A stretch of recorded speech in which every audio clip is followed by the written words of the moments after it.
उज्जवल coaching centre में स्वागत करता हूं। आज का मेरा टॉपिक है भारत की नदियां। ठीक है, इस पर हम विचार करेंगे कि भारत की नदियां कहाँ से निकली है, कहाँ कने कने फैला हुआ है ना। तो आज मेरा करते हुए हम इसे शुरुआत करते हैं। देखते हैं कि भारत के दो भागों में बटा हुआ है। एक है बाबू हिमालय की नदी, हिमालय नदी, जो एक है प्रायद्वीपीय नदी। प्रायद्वीपीय नदी, इसके बारे में समझते हैं।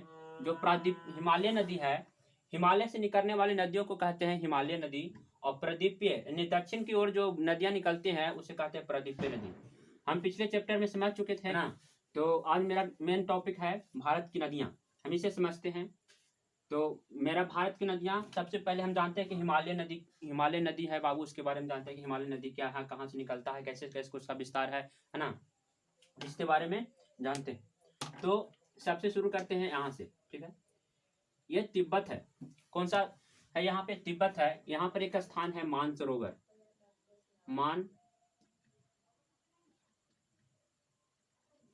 मानसरोवर। यहाँ से एक नदी निकलती है, सिंधु नदी। सिंधु नदी जो भारत, पाकिस्तान, अफगानिस्तान होते हुए अरब सागर में आकर गिर जाती है ना। इसकी 3180 किलोमीटर है। सिंधु नदी की लंबाई 3180 किलोमीटर है ना। इसकी कई सहायक नदियां हैं। सिंधु नदी की कई सहायक नदियां हैं जो इससे, यानी सहायक नदियों से कहते हैं जो मेन नदी को क्या सहायक नदी। तो इसकी सिंधु नदी की 5 सहायक नदियां हैं जो इस प्रकार है, जो सब आके इसमें मिल जाती है। सबसे ऊपरी नदी है वो है झेलम। फिर उसके बाद जो झेलम के बाद आता है वो है चिनाब। चिनाब के बाद जो एक नदी आता है वो है रावी नदी। फिर है ब्यास, सतलज। ये 5 नदियां हैं जो सिंधु नदी की सहायक नदी है ना। सहायक नदी है जिसका लंबाई, सिंधु नदी की लंबाई 3180 किलोमीटर है। इस नदी पर एक समझौता किया गया था 1960 ईस्वी में। 1960 ईस्वी में इस नदी पर लेकर एक समझौता किया गया था जवाहरलाल नेहरू के नेतृत्व में, जिसे सिंधु जल समझौता के नाम से जानते हैं। उसमें क्या बात था, जो ऊपर की 3 नदियां हैं, ऊपर की 3 नदियां हैं सिंधु, झेलम, चिनाब। सिंधु, इसका 80% जल वो पाकिस्तान यूज करता है। इसमें कहा गया था सिंधु, झेलम और चिनाब का 80% जल है वो पाकिस्तान यूज करेगा, और 20% जल है जो भारत यूज करेगा। 20% जल है वो भारत यूज करेगा। ये सिंधु जल समझौता में कहा गया था। और नीचे के 3 नदियां हैं वो है रावी, ब्यास और सतलज। इसका 80% जल भारत यूज करेगा और 20% जल पाकिस्तान यूज करेगा। ये इस समझौता में बात कहा गया है, सिंधु जल समझौता में, जो 1960 ईस्वी में जवाहरलाल नेहरू के नेतृत्व में हुआ था। इसके बारे में समझे। अब जानते हैं कि सिंधु नदी के उपरांत और कौन सी नदियां हैं जो भारत की हिमालय नदी के रूप में जाना जाता है, और कौन सी नदियां हैं जो भारत की हिमालय नदी के रूप। यहाँ पर एक स्थान है गंगोत्री।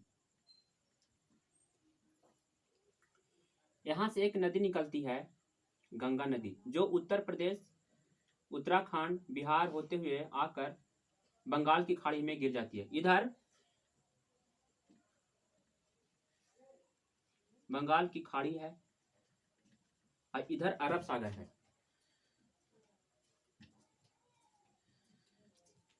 ना। तो ये है जो गंगा है हमारा, गंगा नदी है जो निकलती है कहां से, गंगोत्री से निकलती है, जिसका लंबाई 2525 किलोमीटर है ना। जो उत्तराखंड, उत्तर प्रदेश, बिहार होते जाकर बंगाल की खाड़ी में गिर जाती है। इसकी एक सहायक नदी है जो यहीं से निकलती है ना। ये इसका नाम है यमुना। इसका नाम है यमुना, इसकी लंबाई 1310 किलोमीटर है।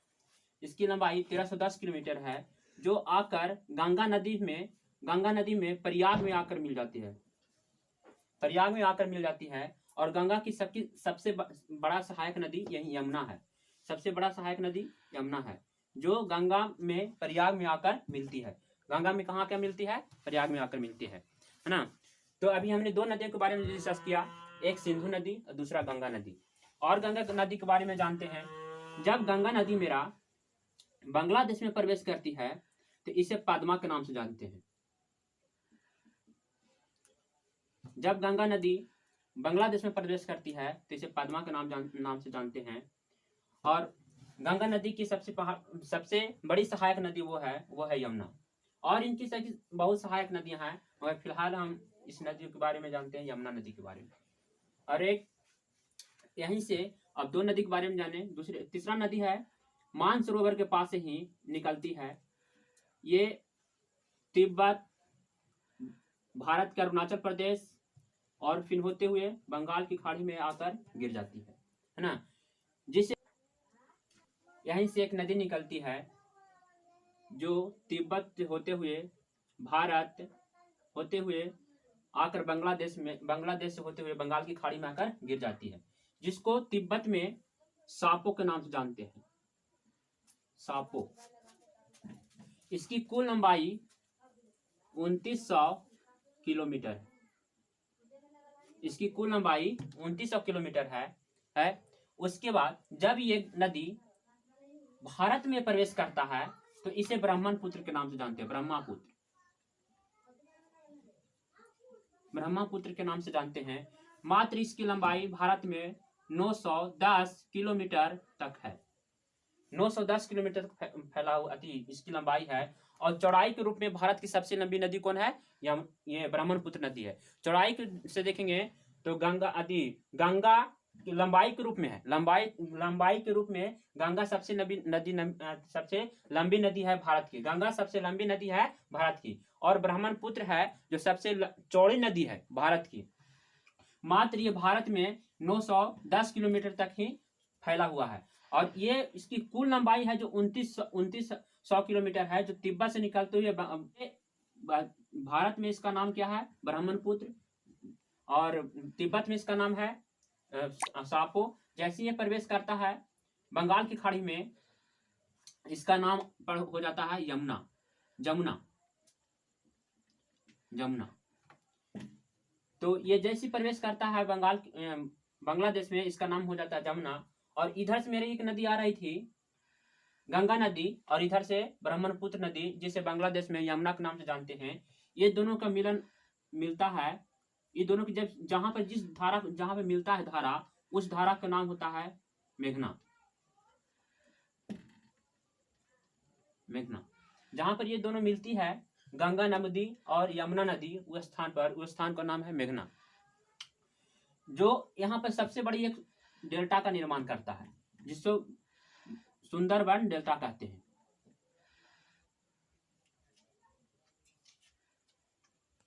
सुंदरबन डेल्टा कहा जाता है, जिसका निर्माण गंगा नदी और यमुना नदी के संयुक्त धारा को मिलने से होती है। और ये इसके बाद उपरांत बंगाल की खाड़ी में जाकर गिर जाता है ना। और इसके अब देखते हैं, हमने हिमालय नदी के बाद दो नदियां देखा। एक देखा सिंधु नदी, दूसरा देखा गंगा नदी, और तीसरा देखा ब्रह्मपुत्र नदी। अब देखते हैं कुछ इसके बाद अब देखते हैं कौन कौन सी नदी। यहाँ पर एक है अरावली की पहाड़ी, जहां से एक नदी निकलती है, लूनी नदी। ये नदी निकलती है जरूर, पर कहा ये किसी सागर महासागर या कहीं पे जाकर नहीं मिलती है। ये कच्छ से रन से होते हुए आकर ये विलुप्त हो जाती है। कच्छ के रन में ही क्या होती है? विलुप्त हो जाती है। इसका नाम है लूनी नदी, है ना।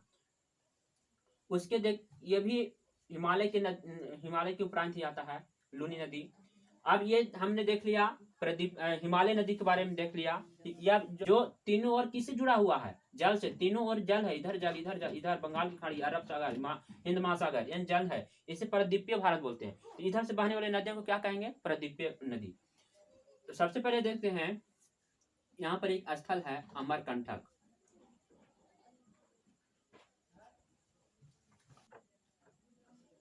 यहाँ पर एक स्थल है अमरकंटक, यहाँ से 3 नदियां निकलती है। इससे 3 नदियां निकलती है। पहली एक नदी निकलती है यहाँ से जो उत्तर की ओर बहते हुए सोन नदी। एक नदी और निकलती है यहाँ से जो पूरब पश्चिम की ओर बहते हुए आकर अरब सागर में मिल जाती है। पश्चिम की ओर बहते हुए आकर अरब सागर में मिलती है। यहाँ से जो नदी निकलती है पश्चिम से बहते हुए आकर अरब सागर में मिलती है, इसका नाम है नर्मदा। और एक नदी यहीं से निकलती है जो आकर अरब सागर में मिलती है, इसका नाम है ताप्ती।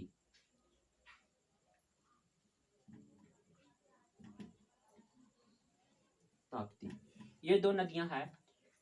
इधर पश्चिम की ओर बहने वाली ये 2 नदियां हैं जो नर्मदा और ताप्ती है। ये दो, इसका एक नदी इसमें से और निकलती है महानदी, जो आकर अरब बंगाल की खाड़ी में गिर जाती है। एक नदी निकलती है महानदी जो आकर बंगाल की खाड़ी में गिरती है, महानदी।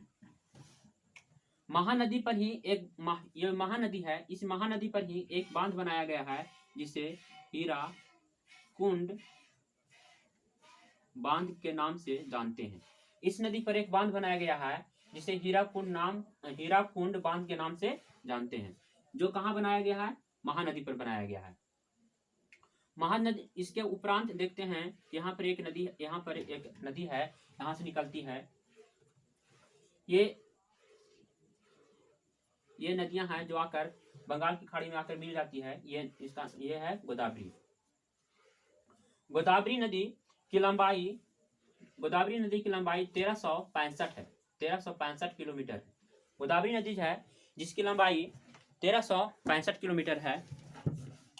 यहाँ फिर इसके उपरांत देखते हैं यहाँ से एक नदी निकलता है, ये है कृष्णा